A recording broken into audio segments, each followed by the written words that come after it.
I want to get your take on something. It's something it's like a nugget. It's not fully developed yet, but it's something I've been chewing on. Okay. I have this idea that there's kind of this inverted bell curve of like focus and attention that you go through over the course of your career. And I know that you're big in helping people sort of develop their careers. Mhm. And when you're early on in your career, the amount of focus and attention that you give to like uh, what sets you apart and what helps you be successful and maybe land that first big job is being extremely diversified.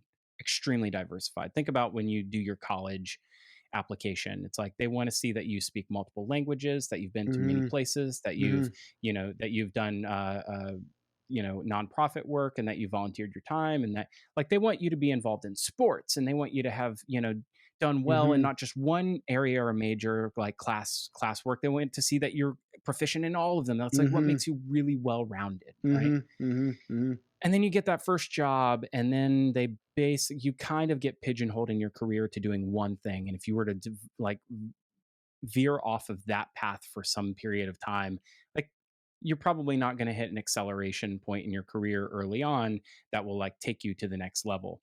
But Mhm. it's funny because there's this weird dip at some point where like your diversification of your skill set and capabilities, and maybe you're bringing your whole self to work, is totally discouraged. It's like you have to be solely focused and specialized on one thing for a long period of time.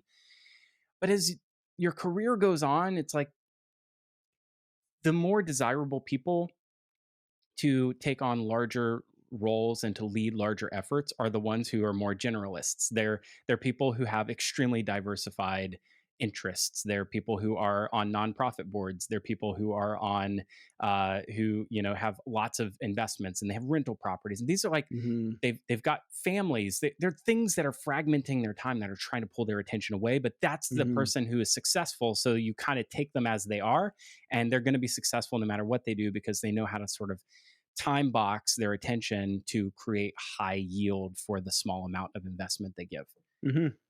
And that's this nugget that I'm like sort of chewing on, which is like, how do we cut out that middle section to learn to like embrace the fact that modern work is like a lot of different things. Is like, how do we close the gap there, that Mhm. this idea of specialization in the middle years is Mhm. actually not really necessary? In reality, it's kind of a fallacy. It's this thing that we've kind of crammed, juniors and seniors into, in junior and senior roles, especially in Mhm. technical work, Mhm. of like, how do we hopscotch that piece to get into the later years where you're back to being your full self and letting it all kind of hang out.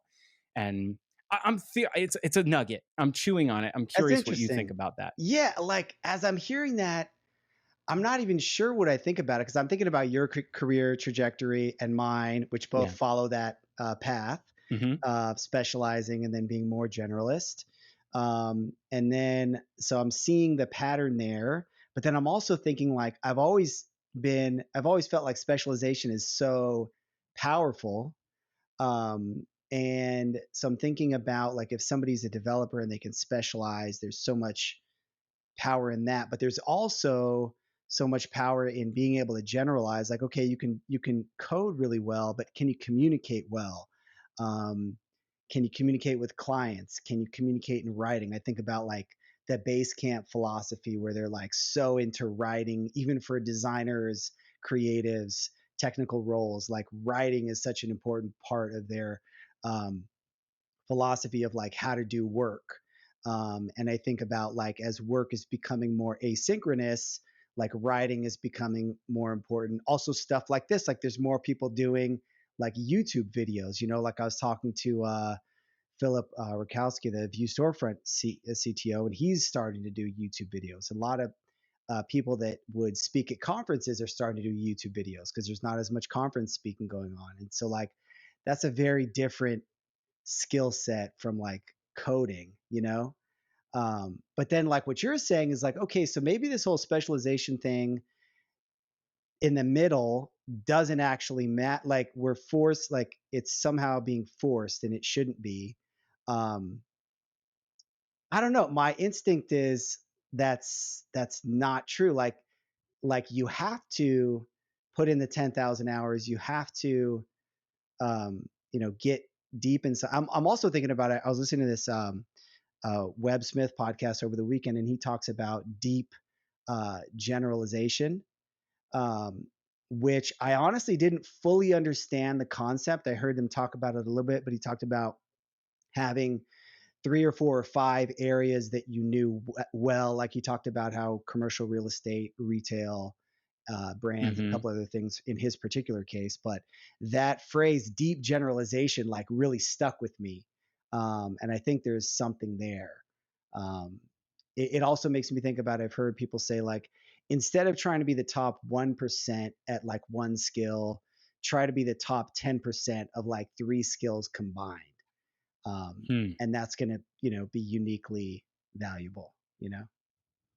Yeah, it's this really interesting thing. So think about the ultra successful. I mean, depending on how you quantify success, let's put that to the side for a second. But the Elon Musks and the Jeff Bezos of the world, those people have extreme fragmentation of their interests and times and investments, right? The Elon Musk, you have not boring company, or I'm sorry, the boring Boring company. company. Not boring is Packy McCormick. The boring company. You have, well, Amazon.com is obvious for Bezos. Was it Washington Post? Blue Origin. There's an incredible amount of diversification, not just in like portfolio and investments, Hmm. but interests, right? And the Mm, things that hmm. he has the financial freedom to be able to pursue whatever interest matters to him. And I think there's a lot of that at the upper end of the financial success curve. So Hmm.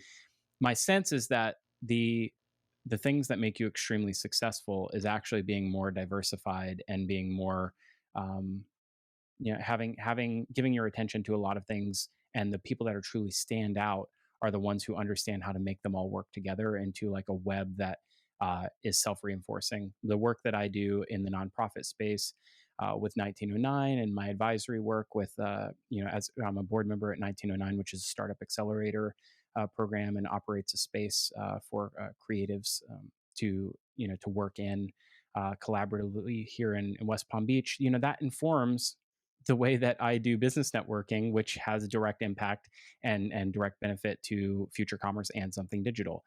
So Hmm. everything that I do has an interconnected path to being a value add for the other. Hmm. That's the thing that we don't teach enough of. It's the thing that qualifies us to get into higher education for some reason, but it's not the thing that we actually spend time teaching people how to develop.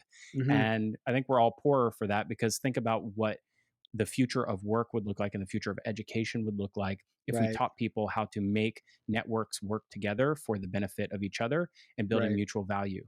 And if Right. we did that instead of teaching people how to be specialists for 10 years of their career, Right.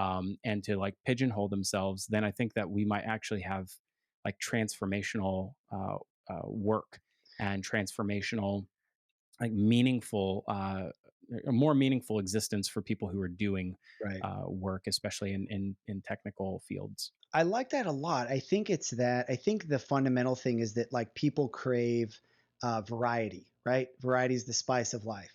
So to the Hmm. extent that you can do different things, you're going to gravitate towards doing different things. You're going to have different. Nobody has one interest that they want to do 16 hours a day. Maybe there's very, very few rare people that want to do the same thing for 16 hours a day. Um, but so like even like Elon Musk, he has these things he's incredibly devoted to, but yet he'll be doing cars and doing rocket ships and tunnels. And it's like you get interested in something, and to the extent that you have the bandwidth to kind of chase that, that's something people are going to gravitate towards. I think about like my daughter, like we're homeschooling her. I'm looking at her interests develop. And like, I would have loved for her to be into coding. I tried to teach her that. It didn't really click, but she Right. loves to draw. And I'm like, oh man, maybe she could be like an illustrator. That's like a great career, like a digital artist. So then I'm kind of pushing her a little bit in that direction. She loves history. I hated history. Like, She loves, like, you know, so there's this like constellation of things she's interested in. Um, and I think the other interesting thing is that, like, in the example of schools wanting you to be well rounded, I think they want too much well roundedness, right? They want you to have well roundedness across 15 different categories, you know, math, volunteering, da, da, da. Whereas I think maybe like 3 to 5 is like the number, like 3 to 5, like really core interests that, like you said, bounce off of Hmm. each other and kind of feed into each other and stuff like that, you know?